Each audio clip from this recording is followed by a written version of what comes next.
Cristi still pumps out vlog-style videos every once in a while, but he made one huge mistake.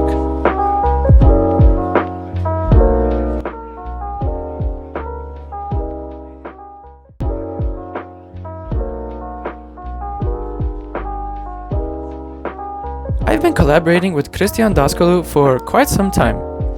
Before he started his mentorship program, I reached out to him for a simple drink in town. At this time, he was pumping out vlogs super consistently. I've got an eye for media production, and I can tell you that his videos were what I would call media masterpieces. When I arrived in Romania, I wanted to listen to more Romanian, but not just any Romanian. I wanted to listen to how real people spoke, not the robotic droning you'd hear from the news. People in real life don't speak that way, and the closest I could find to authentic speaking were vloggers. Unfortunately, Cristi's vlogs aren't what they used to be, as could be said for my media production endeavors.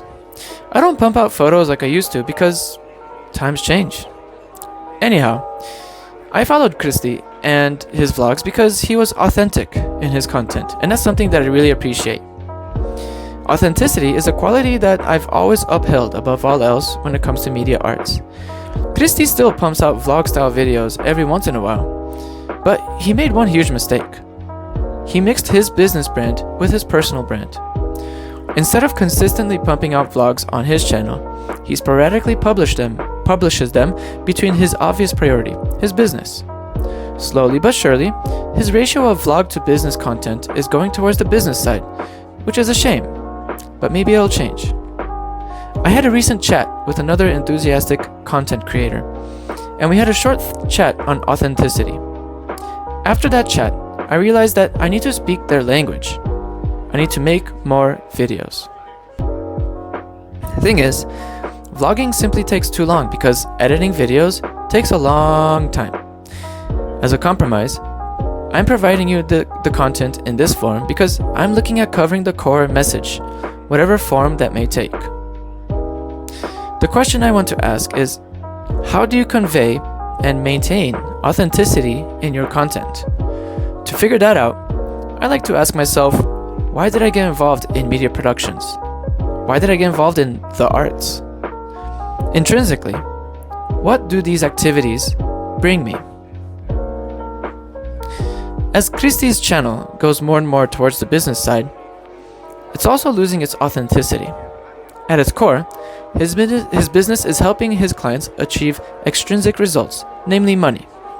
There's nothing wrong with that, because we need money to survive, but I have a very unique perspective on this. Cristi and Raul depend on me because, without me, some of their clients would fail their mentorship program, or at least take much longer to succeed. Cristi once told me that he doesn't know anyone else that can help him solve this specific problem. Here's the thing. His clients are achieving what I've also achieved at an earlier stage in my life, many years ago. They just don't realize it yet. Years ago, I used to work for Amazon as an analyst. I was paid very well, and I negotiated for an hourly rate that was well above the market average for that job in the US. I was always financially savvy, so I came into that job with almost zero debt. I had leverage. With my signing bonus in hand, I bought a used Toyota because they were reliable for about $2,500. Apart from my living expenses, I started to quickly accumulate some side money, just some money I didn't know what to do.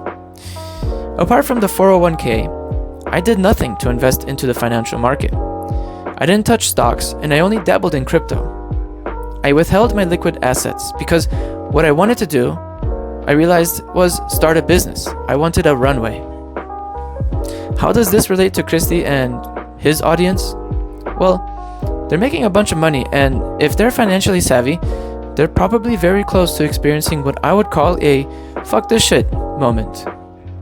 With Amazon being Amazon, I only lasted 9 months before my corporate lifestyle in the US brought me some serious physical and mental health issues.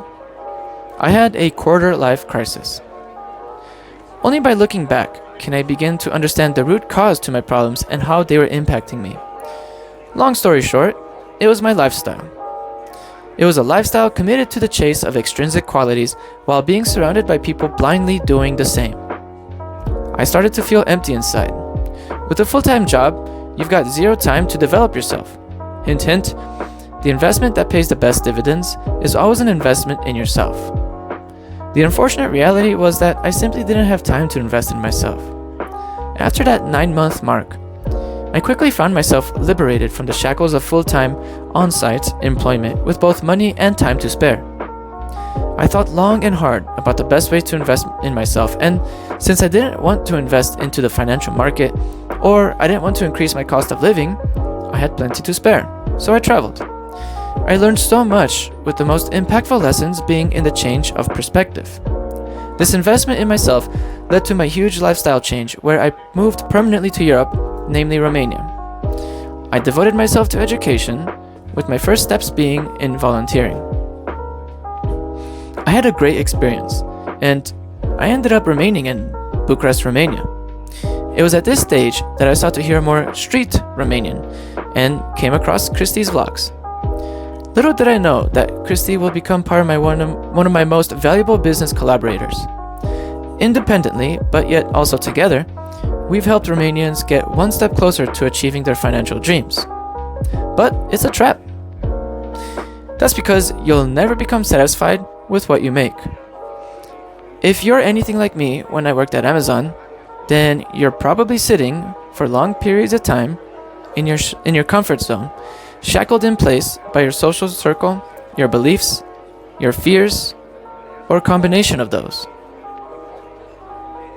Subscribe to this channel to get more nonsense from me, Johnny.